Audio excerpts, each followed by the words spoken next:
Hello my dear students. तो कैसे हो आप लोग? आई होप कि आप सब बहुत ही अच्छे होंगे। तो फिर से एक बार मैं आ गया हूँ आपके लिए नए टॉपिक के साथ में स्टैंडर्ड 12 का। तो आज का हमारा नया पार्ट जो है चैप्टर नंबर 2 का वो स्टार्ट होने जा रहा है। तो चलो वीडियो को शुरू करते हैं। तो तब तक आप वीडियो को लाइक शेयर और सब्सक्राइब करो।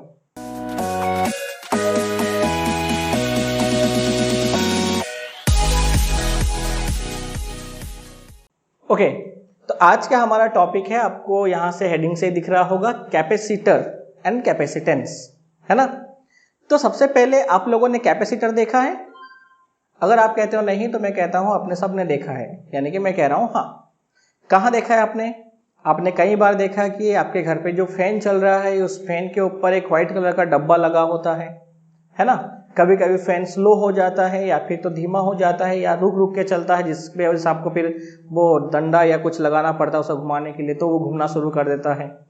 तो जिसको हम चेंज करते हैं फैन स्लो हो जाने से, वो व्हाइट कलर का डब्बा जो है आपके फैन के अंदर, वो डब्बा ही बेसिकली क्या है, वो जो छोटा सा बॉक्स जो है, सिलिंड्रिकल जो बॉक्स है, वो क्या है, वही है कैपेसिटर।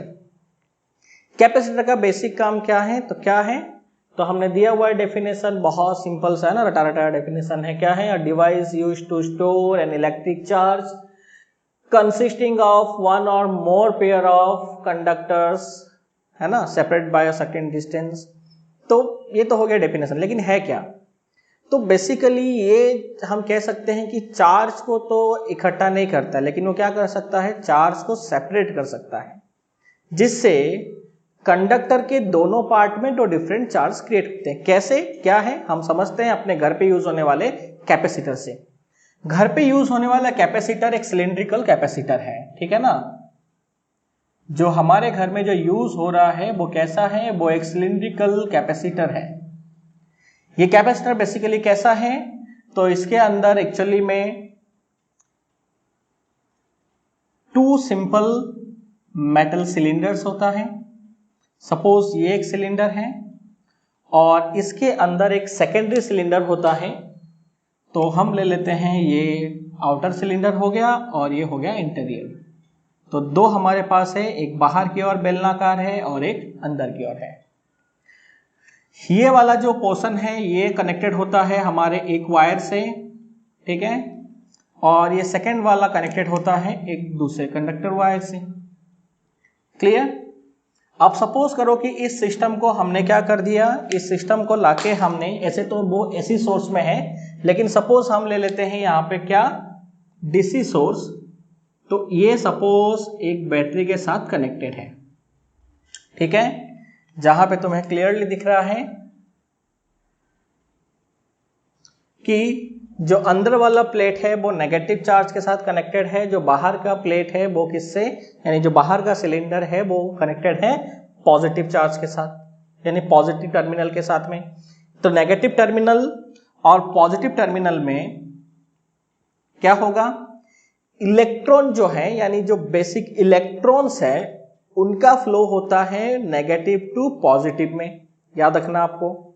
लेकिन जो करंट का डायरेक्शन होता है वो कैसा होता है, वो होता है पॉजिटिव टू नेगेटिव, ठीक है। इलेक्ट्रॉन का फ्लो होता है नेगेटिव टू पॉजिटिव और करंट का डायरेक्शन हम कैसे लेते हैं, पॉजिटिव टू नेगेटिव। तो इलेक्ट्रॉन्स का जो फ्लो है ना, वो कुछ ये डायरेक्शन में हो रहा है, यानी कि ये जो हमें अंदर जो सिलेंडर है कंडक्टर का, जो मेटल प्लेट से बना हुआ सिलेंडर है, इसमें हमें क्या मिलेगा, इसमें हमें मिल रहा है नेगेटिव चार्जेस।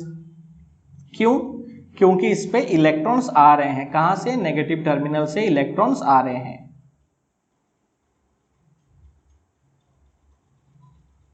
ठीक है। और क्या हो रहा है, इस नेगेटिव टर्मिनल की इफेक्ट की वजह से वो इस सरफेस के इलेक्ट्रॉन को रिपल कर रहा है। क्योंकि मैंने क्या कहा था, मैंने आपको चैप्टर नंबर 1 में ही कहा था कि पॉजिटिव चार्ज यानी प्रोटॉन कभी भी किसी भी ऑब्जेक्ट में से, बॉडी में से रिमूव नहीं होते हैं।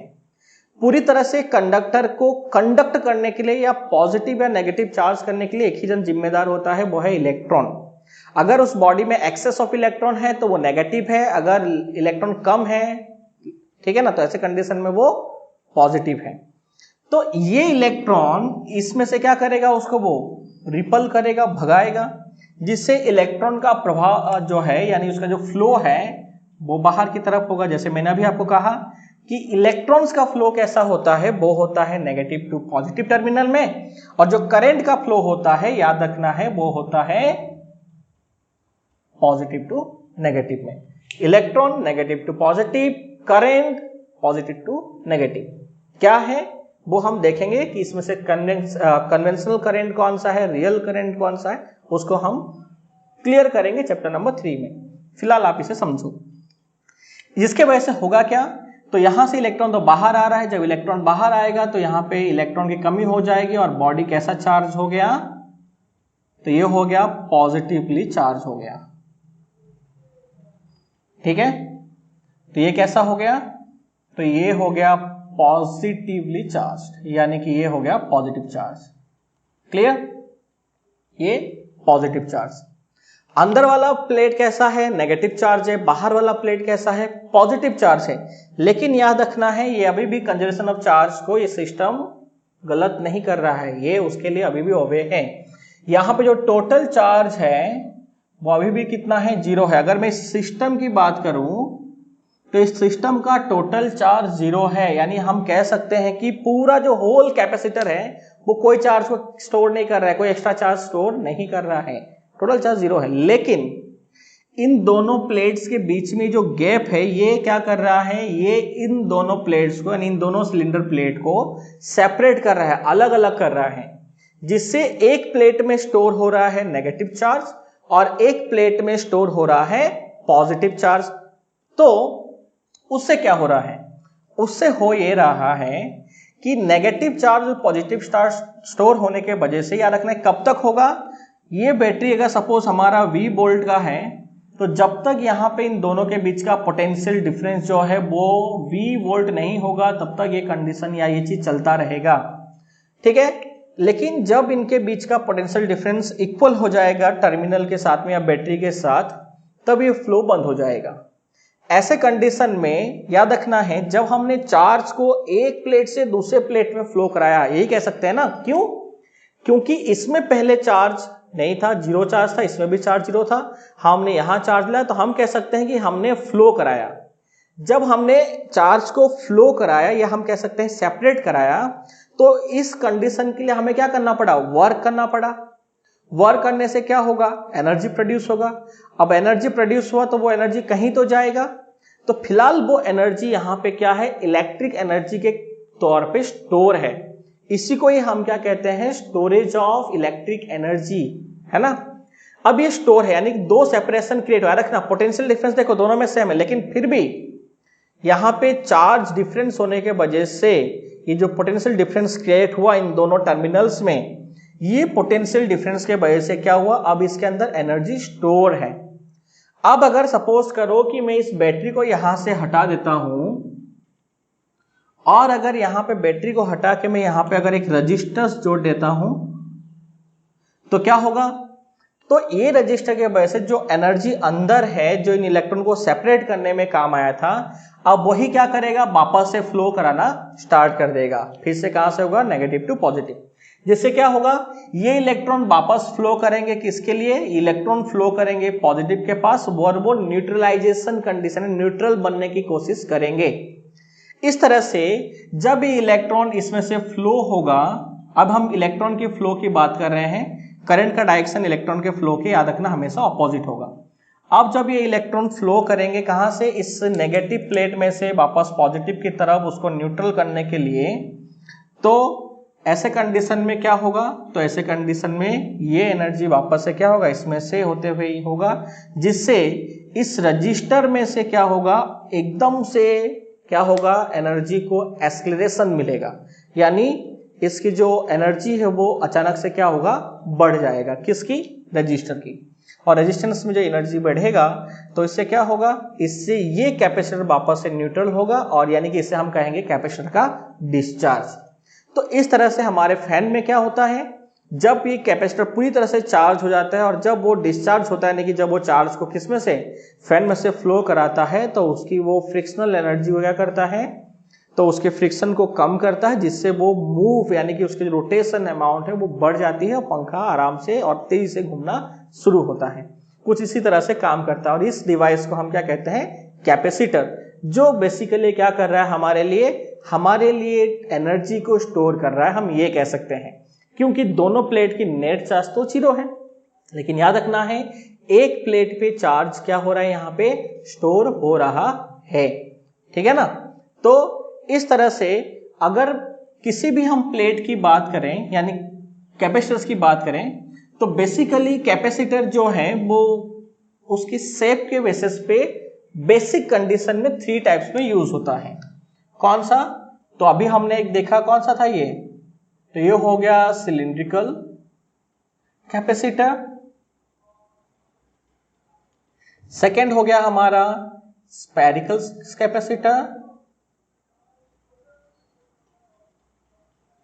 और थर्ड क्या है हमारा, वो है पैरेलल प्लेट कैपेसिटर।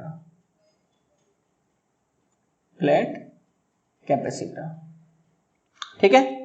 फिर अब देखो, अभी हमने क्या देखा कि अगर सपोज करो कि हमारे पास 2 कंडक्टर्स हैं, हम वही एग्जांपल ले लेते हैं। ठीक है, सिलिंड्रिकल कैपेसिटर में तो हम क्या कर रहे हैं, चार्ज को एक प्लेट से दूसरे प्लेट की तरफ ट्रांसफर कर रहे हैं, या हम कह सकते हैं सेपरेशन कर रहे हैं।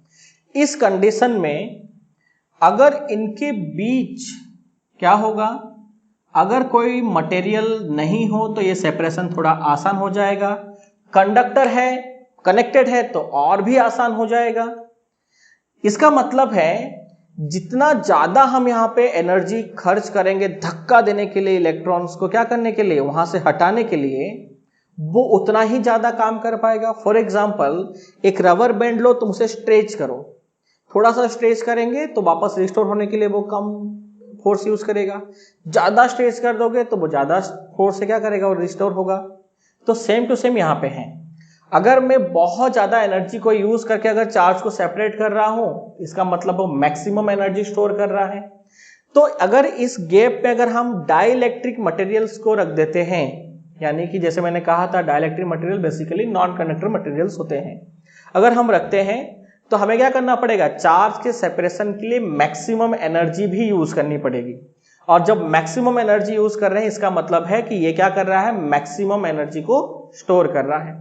तो टाइप ऑफ कैपेसिटर जो है वो उसके मटेरियल्स के ऊपर भी डिपेंड करता है कि डाइलेक्ट्रिक मटेरियल कैसा है। जैसे फिल्म डाइलेक्ट्रिक भी होता है, ठीक है ना, सिरेमिक डाइलेक्ट्रिक भी। तो अलग अलग कंडीशन में इसको बनाया जाता है, प्रिपेयर किया जाता है। हम जो फिलहाल बात करें बेसिक। अब देखो कैपेसिटेंस क्या है। तो ये जो कैपेसिटर है, इस कैपेसिटर की एनर्जी को स्टोर करने की, या कह सकते हैं कि चार्ज को स्टोर करने की जो एबिलिटी है, जो कैपेसिटी है, उस कैपेसिटी को या उस एबिलिटी को ही हम क्या कहते हैं, कैपेसिटेंस कहते हैं, कि कितना वो कर सकता है। अब यहाँ पे क्या हो रहा है, चार्ज को सेपरेशन कर रहा है, यानी अलग अलग कर रहा है। चार्ज को हम कह सकते हैं कि ला रहा है एक प्लेट से दूसरे प्लेट तक। तो इस कंडीशन में कितने पोटेंशियल डिफरेंस में यहाँ पे कितना चार्ज डिफरेंस हो रहा है, इसको हम क्या कहेंगे, कितना एनर्जी स्टोर कर रहा है, उसको हम क्या कहेंगे, उसका कैपेसिटेंस। तो कैपेसिटेंस का डेफिनेशन क्या है, the ability of a system to store an electric energy or charge. Basic है ये, ठीक है ना, ये नॉर्मल है, आप ऐसे ही बता सकते हो। या हम अगर उसका प्रॉपर डेफिनेशन देखेंगे तो वो क्या हो जाएगा, the ratio of the change in electric charge of a system to the corresponding change in its electric potential. Simple अगर मैं कहूं तो क्या होगा, किसी भी कैपेसिटर का आवेशों को अथवा ऊर्जा को, विद्युत ऊर्जा को संग्रहित करने की क्षमता को क्या कहते हैं, उसकी कैपेसिटेंस कहते हैं। इसकी संधारित धारणा क्षमता ऐसा कुछ है कहते हैं। तथा क्या है, अथवा हम कह सकते हैं क्या, किसी भी कैपेसिटर के आवेशों के, यानी दोनों प्लेटों के बीच के आवेश जो है उसका मान, तथा यानी किसी एक प्लेट का आवेश जो है कितना चार्ज उसने स्टोर किया है, तथा उन दोनों प्लेटों के बीच का पोटेंशियल डिफरेंस यानी विद्युत विभवांतर का अनुपात क्या कहलाएगा, आपको कैपेसिटेंस या संधारण क्षमता कहलाएगा। तो इसको हम प्रेजेंट किससे करते हैं, इसको हम प्रेजेंट करते हैं C से। तो capacitance C is equal to क्या हो जाएगा, तो capacitance C is equal to होगा हमने क्या कहा, the ratio of charge upon potential difference and C is equal to Q by V. Unit क्या हो जाएगा, तो बेसिकली यूनिट बहुत ही सिंपल सा है। तो आपको यहाँ पे दिख रहा है चार्ज है क्यू, तो क्यू का यूनिट हो गया कूलम और वी का हो गया वोल्ट, तो इसको हम कह सकते हैं कूलम वोल्ट इनवर्स यानी कूलम पर वोल्ट, ठीक है। या इसका कैपेसिटेंस का unit remember of Michael Faraday के फेराडे से, यानी कि माइकल फेराडे को याद रखने के लिए इसका दूसरा यूनिट है फेराडे एफ, ठीक है। लेकिन याद रखना कैपेसिटेंस की जो वैल्यू है बहुत बड़ी बड़ी नहीं होती है, तो कैपेसिटेंस की बेसिक वैल्यू होती है माइक्रो में, ठीक है, यानी माइक्रो फेराडे, फिर मिली फेराडे या पिको फेराडे, ठीक है, नैनो फेराडे, ऐसे कंडीशन में ही इसकी जो वैल्यू है वो होती है। तो 1 फेराडे इज इक्वल टू क्या होता है, 1 कूलम पर 1 वोल्ट, यानी कि एक पोटेंशियल डिफरेंस में अगर 1 कूलम चार्ज को वो स्टोर कर रहा है तो वो क्या कहलाएगा, 1 फेराडे हो जाएगा, ठीक है। तो बेसिकली अगर एक शॉर्ट क्वेश्चन की अगर हम बात करें तो यहाँ पे याद रखना है कि स्पेरिकल कैपेसिटर का जो फॉर्मूला है बहुत ही सिंपल है और आपको यूज आएगा शॉर्ट क्वेश्चन में। कैसे होगा, तो इसका हम फॉर्मूला डिराइव कर सकते हैं, क्या हो जाएगा, तो फॉर्मूला क्या है स्पेरिकल कैपेसिटर के लिए, क्योंकि इसको हम पूरा सॉल्व करने वाले हैं, तो हमारा हो जाएगा C is equal to formula है Q अपॉन V।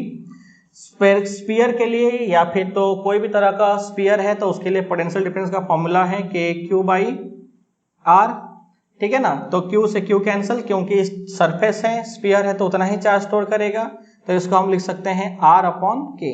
तो याद रखना है स्पेरिकल कैपेसिटर के लिए कैपेसिटेंस का फॉर्मूला क्या है, C is equal to R by K, या तुम इसको लिख सकते हो R अपॉन K की वैल्यू हो गई 1 अपॉन 4 पाई एप्सिलॉन नॉट, किसके लिए, तो ये हो गया एब्सोल्यूट परमिटिविटी के लिए, या तुम इसको लिख सकते हो 4 pi epsilon naught into R। तो याद रखना किसके लिए, स्पेरिकल कैपेसिटर का फॉर्मूला है, कैपेसिटेंस का फॉर्मूला है C is equal to R by K, या तुम इसको सॉल्व कर सकते हो C is equal to 4 pi epsilon naught into R, ठीक है। तो ये था introduction of capacitance. Second topic में हम देखेंगे पैरेलल प्लेट कैपेसिटर, कैपेसिटेंस और उसकी कनेक्शंस, ठीक है। तो आई होप कि आपको ये पूरा समझ में आ गया होगा और आपको ये समझ में आ रहा है और आपको बहुत अच्छा लग रहा है, और आपको अगर ये आपके लिए हेल्पफुल है तो प्लीज वीडियो को शेयर, लाइक और सब्सक्राइब करना। So thank you very much.